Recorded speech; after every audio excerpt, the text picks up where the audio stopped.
Praise the lord. దేవునికి స్తోత్రం. హల్లెలూయా. దేవుని బిడ్డలారా, దేవుని అనుదిన ఈ వాగ్దాన పరిచర్య ద్వారా ప్రతి ఉదయకాల సమయంలో ఈ విధంగా మిమ్మల్ని కలుసుకోవడానికి ప్రభు మాకు అనుగ్రహిస్తున్న ఈ గొప్ప ఈ భాగ్యాన్ని బట్టి మొదటగా దేవునికి నిండు హృదయంతో కృతజ్ఞతాస్తుతులు చెల్లిస్తూ ఉన్నారు. దేవునికి స్తోత్రం. హల్లెలూయా, హల్లెలూయా. అదేవిధంగా మా ఈ కార్యక్రమాలను యూట్యూబ్లో మేము అప్లోడ్ చేస్తున్నప్పుడు వీక్షిస్తూ ప్రభు నామాన్ని గణపరుస్తున్న ఆత్మీయులకు మీ అందరికీ ఉదయకాల సమయంలో ప్రత్యేకమైన శుభాభివందనాలు నేను తెలియజేస్తూ ఉన్నాను.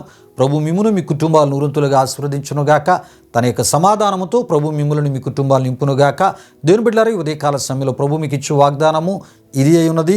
మత్తయి సువార్త 24:25 సువార్త వచన భాగంలో ఉన్నాయి. ప్రియా దేవుని బిడ్డలారా, ఈ వచన భాగాలు నేను చదువుతున్నాను. ప్రతి ఒక్కరు ప్రార్థనాపూర్వకంగా వినవలసిందిగా ప్రభువైన యేసుక్రీస్తు నామములో నేను మిమ్మల్ని కోరుతూ ఉన్నాను. ప్రియా దేవుని బిడ్డలారా, కాబట్టి ఈయన మాటలు విని వాటి చొప్పున చేయు ప్రతివాడును బండ మీద తన ఇల్లు కట్టుకొనిన బుద్ధిమంతుని పోలియుండును.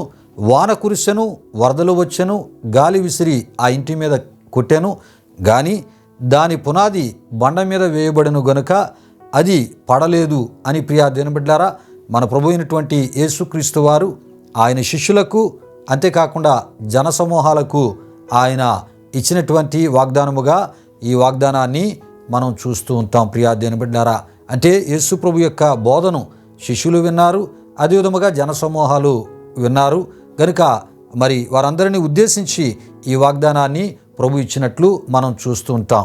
అయితే ప్రియా దేవుని బిడ్డలారా, ప్రభు తన శిష్యులకు జనసమూహములకు ఇచ్చిన ఈ వాగ్దానములో ప్రియా దేవుని బిడ్డలారా, కాబట్టి ఈయన మాటలు విని వాటి చొప్పున చేయు ప్రతి వాడును అని ప్రభు అనుటను మనం చూడగలం. ప్రియా దేవుని బిడ్డలారా, మరి ఈయన మాటలు అనగా ప్రియా దేవుని బిడ్డలారా, మత్తయి సువార్త 5వ అధ్యాయము మొదలు 7వ అధ్యాయము ముగింపు వరకు ప్రియా దేవుని బిడ్డలారా, యేసు ప్రభువారు శిష్యులకు జనసమూహాలకు చెప్పినటువంటి మాటలు ఉన్నవని మనం తప్పక తెలుసుకోవాలి. ప్రియా దేవుని బిడ్డలారా, అయితే ఈ అధ్యాయములో చెప్పిన మాటల చొప్పున ఎవరైతే నడుచుకుంటారో, ఎవరైతే చేస్తారో ప్రియా దేవుని బిడ్డలారా, యేసు ప్రభు చెప్పిన మాటలకు ప్రథమ స్థానాన్ని ప్రాముఖ్యతను ఇస్తారో ప్రియా దేవుని బిడ్డలారా, వారి జీవితాలు బండ మీద తన ఇల్లు కట్టుకున్న బుద్ధిమంతుని పోలియుండును అని ప్రభు ప్రియా దేవుని బిడ్డలారా ఈ యొక్క మరి వాగ్దానపు ఈ మాటను ఇచ్చుటను మనం చూస్తూ ఉంటాం. ప్రియా దేవుని బిడ్డలారా, ఈ వాగ్దానపు ఈ మాటను ఆయన చెప్పుటను మనం చూస్తూ ఉంటాం. ప్రియా దేవుని బిడ్డలారా, అయితే బండ మీద కట్టుకొనుట ఇది ప్రియా దేవుని బిడ్డలారా దేవునిచే స్థిరపరచబడు స్థితి అయి ఉన్నదని మనం తప్పక తెలుసుకోవాలి. ఈ విషయం మనకి ఎలా తెలియపరచబడుతుందంటే దినవృత్తాంతాల 2వ గ్రంథం 26వ అధ్యాయం 15లో మనం చూస్తున్నప్పుడు యోధారాజైన ఉజ్జియా విషయమై ఈ మాట మనం చూస్తుంటాం. అతడు స్థిరపడు వరకు అతనికి ఆశ్చర్యకరమైన సహాయము కలిగెను అని మనం చూడగలం. ప్రియులారా, ఈ విషయాలు గమనించండి. మరి దేవుడు మనల్ని స్థిరపరచాలి అని ఆయన అనుకున్నప్పుడు ప్రియా దేవుని బిడ్డలారా ఆశ్చర్యకరమైనటువంటి సహాయాన్ని మనకి అనుగ్రహిస్తూ దయచేస్తూ మనల్ని స్థిరపరిచే గొప్ప దేవునిగా ఆయన ఉన్నారు. ప్రియా దేవుని బిడ్డలారా, ఈ విషయాలు గమనించండి. కీర్తనలు 37వ కీర్తన 23లో మనం చూస్తున్నప్పుడు ప్రియా దేవుని బిడ్డలారా అక్కడ ఈ విధముగా ఉంటూ ఉంటుంది. ఒకని నడత యెహోవా చేతనే స్థిరపరచబడును అని మనం చూస్తూ ఉంటాం. ప్రియులారా, మనుషుల ద్వారా మనం స్థిరపరచబడలేము. మనుషులు ఒకవేళ మనల్ని స్థిరపరుస్తారు అని ఒకవేళ మనం తలంచినా అది మన భ్రమే తప్ప వారి ద్వారా మనం స్థిరపరచబడలేము. ప్రియా దేవుని బిడ్డలారా, మనల్ని స్థిరపరచువాడు మరి మన విశ్వాసానికి ఆధారమైన దేవుడు అనే విషయం ఈ 37వ కీర్తన 23వ చరణంలో మనం చూస్తున్నాం. ఈ కీర్తన యొక్క రచయిత చెప్పుటను పాడుటను మనం చూస్తూ ఉంటాం. ప్రియులారా, విషయాలు గమనించండి.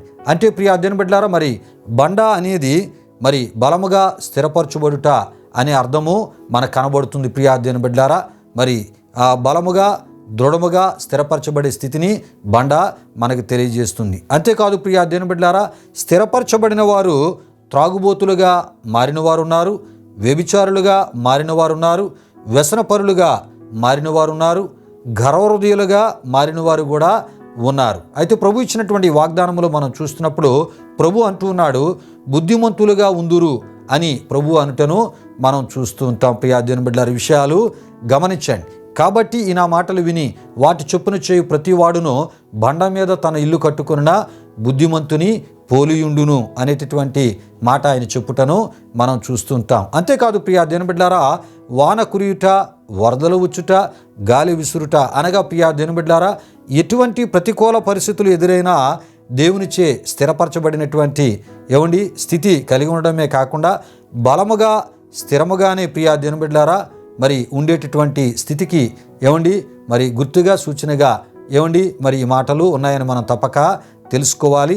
అటువంటి అర్థాలు ఈ మాటల్లో, ఈ వాగ్దానపు ఈ సువార్త ఈ వచనములో మనం చూస్తూ ఉంటాం. ప్రియా దేవుని బిడ్డలారా, విషయాలు గమనించండి. అయితే ప్రియా దేవుని బిడ్డలారా, కీర్తనలు 91వ కీర్తన 7లోనున్నట్లు, నీ ప్రక్కను 1000 మంది పడినను, నీ కుడి ప్రక్కను 10,000 మంది కూలినను, అపాయము నీ యొద్దకు రానియడు, కరువు కొరత నిన్ను ముట్టనివ్వడు. ఇది ఈ వాగ్దాన భావమునై ఈయున్నది. ప్రియా దేవుని బిడ్డలారా, అయితే ఈ వాగ్దానంలో ఉన్నటువంటి ఇటు దీవెనకరమైనటువంటి స్థితిని ఈ ఉదయకాల సమయంలో ప్రియా దేవుని బిడ్డలారా, ఈ వాగ్దానమును ప్రార్థనాపూర్వకంగా వినిన మీ జీవితాల్లో ఆయన నెరవేర్చునుగాక, దయచేయునుగాక. ప్రియా దేవుని బిడ్డలారా, మరి ఈ వాగ్దానంలో ఉన్న ప్రతి దీవెన సమృద్ధిగా ప్రభు మీకు దయచేయునుగాక.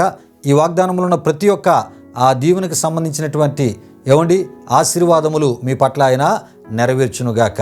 రండి ప్రియా దేవుని బిడ్డలారా, ముగింపు ప్రార్థన ఆశీర్వాదముతో ఈ కార్యక్రమాన్ని ముగించుకుందాం. నేను ప్రార్థన చేస్తున్నప్పుడు ప్రతి ఒక్కరు కళ్ళు మూసుకొని తళ్ళ వంచి ప్రియా దేవుని బిడ్డలారా ప్రార్థనలో ఏకీభవించవలసిందిగా ప్రభు యేసుక్రీస్తు నామములో మిమ్మల్ని కోరుతూ ఉన్నాను. మహిమా స్వరూపైన మా ప్రభువా, జీవాధిపతి అయిన యేసయ్యా, నీ ఘనమైన నామానికి మహిమ చెల్లిస్తున్నాం. అనుదిన ఈ వాగ్దాని పరిచర్య ద్వారా మా ఆత్మీయులను బలపరచడానికి మీరు మాకు ఇస్తున్న కృపను బట్టి మీకు స్తుతులు చెల్లిస్తున్నాం. దేవా, ఇగోనైనా నిన్ను విశ్వసించిన నీ ప్రజల విషయమై అయా మీరు మాకు ఇచ్చిన భారాన్ని బట్టి, దర్శనాన్ని బట్టి ప్రభువా మీకు స్తుతులు చెల్లిస్తూ ఉన్నాము. నాయన, ఏ పని కొరకైతే నీవు మమ్మల్ని పిలిచి ఉన్నావో ఆ పనిలో నమ్మకముగా ఈ కడవరి దినాల్లో అయా ఇగో నీవు మాకు అప్పగించినటువంటి పనిలో మీ ముందుకు వెళ్తూ ఉంటుండగా ప్రభువా, మరి ఈ వాగ్దానపు ఈ మాటల ద్వారా అయా నిన్ను విశ్వసించిన నీ ప్రజలు వారు ఏ స్థలాల్లో ఏ రకమైనటువంటి పరిస్థితుల్లో ఏ రకమైన ఇబ్బందుల మధ్య వారి విశ్వాసాన్ని వారు కొనసాగిస్తున్నారో మాకు తెలియదు. కానీ ఈ వాగ్దానం విన్నటువంటి వారి జీవితాల్లో అయా ఇగో ప్రభువా, ఈ వాగ్దానంలో ప్రతి దీవెన వారికి మీరు దయచేసి మీ కాపుదల భద్రత వారికి అనుగ్రహించి ప్రభువా, క్షేమకరమైన సురక్షితమైన పరిస్థితుల మధ్య నీ ప్రజలను నీ కృపలో నడిపించమని, అద్భుతం మీ కాపుదల భద్రత వారికి అనుగ్రహించి వారు తలపెట్టి ప్రతి కార్యాలు సఫలపరచమని, వారికి వ్యతిరేకంగా పనిచేస్తున్న వ్యతిరేక శక్తులను యేసుక్రీస్తు నామములో లయపరచమని ప్రభువా, నూరంతులు మీ దీవెన అయా నిన్ను విశ్వసించిన నీ ప్రజలకు మీరు దయచేయమని, శారీరకంగా మానసికంగా ఆత్మీయంగా నెమ్మది సమాధానము దయచేయమని యేసునామములో అడిగి వేడుకొనుచున్నాము తండ్రి, ఆమీన్. ఇప్పుడు మన తండ్రి అయిన దేవుని యొక్క ప్రేమైన కుమారుడైన యేసుక్రీస్తు వారి యొక్క కృప, పరిశుద్ధాత్మ దేవుని యొక్క అన్యోన్య సహవాసం ఈ వాగ్దానమును విని మరి నిన్ను గణపరిచినటువంటి మా ఆత్మీయులకు, ప్రార్థనలు ఏకీభించినటువంటి ఆత్మీయులకు ఇప్పుడు ఎల్లప్పుడూ సదాకాలము తోడు నడిపించి కాపాడునుగాక. ఆమీన్. యేసు రక్తమే జయం, ప్రభేశ్వర రక్తమే జయం, ప్రభేశ్వర రక్తము సంపూర్ణమైనది, అపవాది క్రియలకు అనంత నాశనము కలుగునుగాక. ఆమీన్, ఆమీన్. ప్రభు మిమ్మును మీ కుటుంబాలను నూరంతులుగా ఆశీర్వదించునుగాక. తన సమాధానముతో ప్రభు మిమ్ములను మీ కుటుంబాలను నింపునుగాక. ఆమీన్, ఆమీన్.